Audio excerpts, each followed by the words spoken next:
Your news, Taiwan and the world.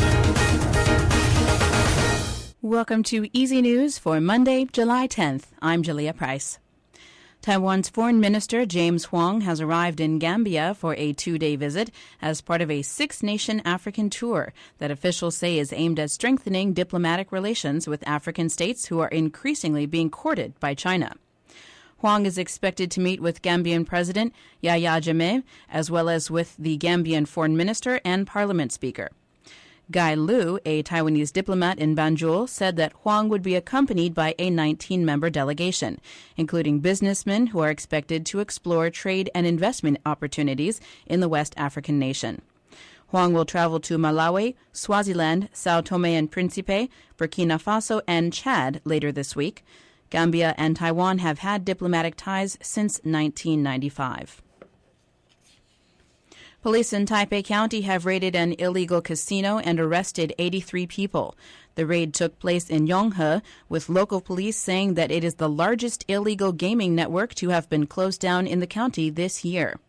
A mere 19 officers raided the underground casino, expecting to find no more than 20 customers, but were reportedly shocked to find nearly 100 people in the building. According to a spokesperson for the Taipei County Police Administration, the raid went smoothly and there were no injuries. The officers added that along with arresting 83 people, the police also confiscated millions of Taiwan dollars. The China Petroleum Corporation is set to decide later today whether or not to increase the price of gas. According to reports, the CPC will announce the results of its study early this afternoon. If the state-owned company decides to raise the cost of gas, industry insiders predict that it could rise by at least 1 NT dollar per liter. There is as yet no date set for the price increase to be implemented, but it is expected to take effect from next month at the earliest. The CPC has adjusted its gasoline prices twice already this year, citing the rising costs of crude oil worldwide as the reasons behind consecutive price hikes. Internationally, an Israeli helicopter fired a missile at a target in Gaza City early today. Ambulances raced to the scene, but there was no immediate report of casualties, and the Israeli army had no immediate comment. The attack comes a day after Israeli Prime Minister Ehud Olmert vowed to continue an offensive in Gaza without any time limit, and rejected a Hamas bid for a ceasefire, demanding first the release of an Israeli soldier abducted on June 25th. Some 41 people are dead in West Baghdad after a dramatic escalation of sectarian violence. Police say masked Shiite gunmen roamed through Jihad neighborhood, dragging Sunnis from their cars, picking them out on the street, and killing them in a rampage. Hours later, authorities say 2 car bombs exploded near a Shiite mosque in the city's north, killing 17 people and wounding 38 in what appeared to be a reprisal attack. Sunni leaders expressed outrage over the killings, and President Jalal Talibani, a Kurd, appealed for calm, warning that the nation stood in front of a dangerous precipice. In Somalia, Islamic militia fighters attacked an enclave of rival clan militiamen supporting a secular warlord who refused to disarm, as the Islamists consolidate their control over the Somali capital.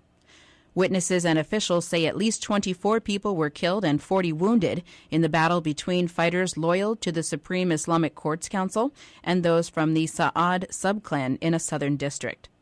After a meeting with Somalia's transitional cabinet, officials condemned the offensive.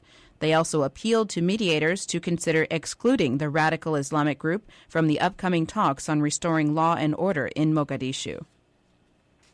The head of the British government's ethics watchdog is urging Prime Minister Tony Blair to order a probe into his deputy's links with an American billionaire who is hoping to open a casino in London. The call coincided with a press report that the Environment Secretary was being lined up to replace Deputy Prime Minister John Prescott if he resigns, amid a growing furor over his contacts with U.S. businessman Philippe Anschutz.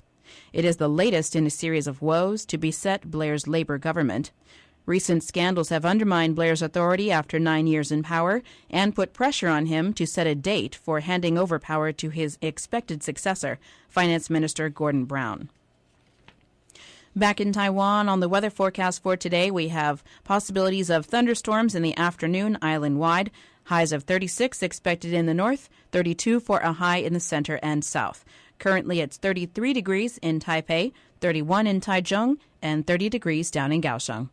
That's the ICRT Easy News for this Monday. I'm Jaleea Price.